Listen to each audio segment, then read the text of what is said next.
This was the moment Ukraine sought to change the narrative of this war, striking deep into Russia at part of its so-called nuclear triad deterrent. Today, President Trump's envoy for Ukraine told me it might alter the course of the conflict.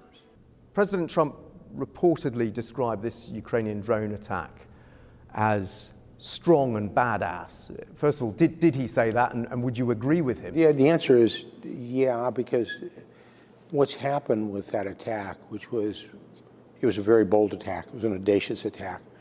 And historically speaking, when you look at it, attacks like that can change the arc of a conflict. Was it too provocative, do you think? Well, it was provocative. I mean, there's no doubt about it. So when you say provocative, sometimes provocative is not necessarily hurt. When you do something, it kind of advances where you want to get to, which is conflict resolution. Russia has already hit back, striking Kharkiv overnight. But the main retaliation for Ukraine's attack on Russia's nuclear capability is expected to be much wider. Is there any possibility that President Putin could use a tactical nuclear weapon on Ukraine? No, I think I think he made the comment that's not where he's going to go. But I think there's a thing called an escalation ladder. And you're clearly on an escalation ladder. It's the question is how do you get off it? Do you think you would have tried to stop this attack going ahead had you known about it in advance? Well, we didn't know about it in advance at all. And I'm sure President Trump would have picked up the phone and said, I don't know if you want to go there. You don't want to do that. President Trump has previously ruled out NATO membership for Ukraine. NATO you can forget about. I think that's probably the reason the whole thing started. But General Kellogg says if Putin broke any future peace deal, NATO membership could be back on the table. Lindsey Graham has basically said if you don't fulfill the agreement, then we ought to talk about immediately bringing Ukraine into NATO. Immediately vote on it. It takes 32 out of 32 to do that. But so I think you've got to give the carrot and the stick. The war. But you're saying you don't want to cease fire. But I said to you, I want to cease fire. General Kellogg was in the Oval Office when President Trump confronted President Zelensky. Today, he struck a much more conciliatory tone. Secretary Rubio made a comment earlier publicly that we're now walking away from walking away. So it's one of those, okay. But in American ice hockey, if two players get into a fight, what they call drop gloves. The referee will wait till one of them goes down to the ice before he intervenes, and then they intervene. And part of that may be saying, okay, when you guys get tired of killing each other, give us a call. You've got my phone number, and we'll come and we'll try to figure it out. But America wouldn't cut off Ukraine militarily? I think the pipeline is there to allow stuff to still come in, and the intelligence support is there. I think that would keep going on. Mr. Prime Minister, thank you very much.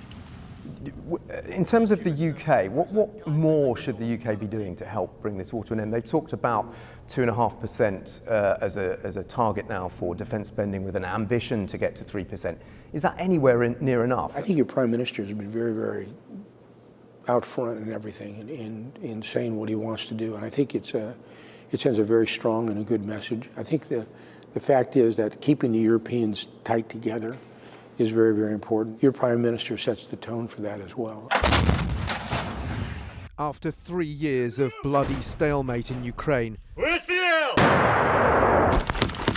General Kellogg, himself a decorated Vietnam veteran, is still hopeful peace can be achieved by President Trump.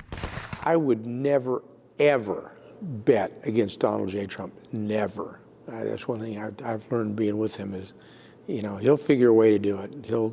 He'll bring it to a close. He's the ultimate closer.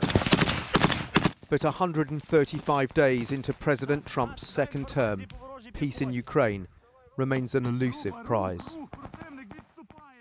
Well, to examine what we've just heard, I'm joined now by Dan in Washington, and Emma is here in the studio. I'll speak to Emma in a moment. First, though, to Dan. Dan, did you get a sense from General Kellogg about what President Trump might do next? Well, I think he says it, it depends what happens with these talks which have been going on in Istanbul. But if they feel, the Americans, that the Russians are not engaging meaningfully in these talks, there is a sanctions bill that is ready to go here in America. It's not just any sanctions bill either. It's known colloquially here on Capitol Hill as the bone-breaking sanctions bill from hell. Now, it's given that colourful title because it would impose 500% secondary tariffs on anyone that bought Russian oil. That would hit, obviously, China and India very hard indeed. If it is passed, of course, if it is enforced, it would be financially catastrophic for Russia, which depends massively on oil revenues to keep this war going. General Kellogg thinks it will happen, this sanctions bill, but ultimately, of course, Julie, there is only one person who's going to greenlight this and will take the final decision, and that, of course, is President Trump. OK, Dan, thank you very much indeed for that. There was so much interesting content in that interview, Emma. But this feels like a dangerous phase indeed. And as General Kellogg was observing, all eyes now will be on what sort of retaliation comes from Putin in response to that extraordinary strike by Ukraine. Yes, eyes in capitals around the world, governments watching very closely, taking in as much intelligence as they can on exactly what is expected in the coming days. But I think nowhere is the anticipation greater than in Kyiv. And I've been speaking to colleagues over there and contacts over the past few days. They knew that after such a humiliating blow to Russia, there was going to be a response. And particularly this evening, I sense a greater sense of anticipation and real worry about what lies ahead. Because, of course, Ukraine doesn't have the sort of bomber fleet to do a like-for-like attack. So Russia are going to have to respond. They are going to respond hard.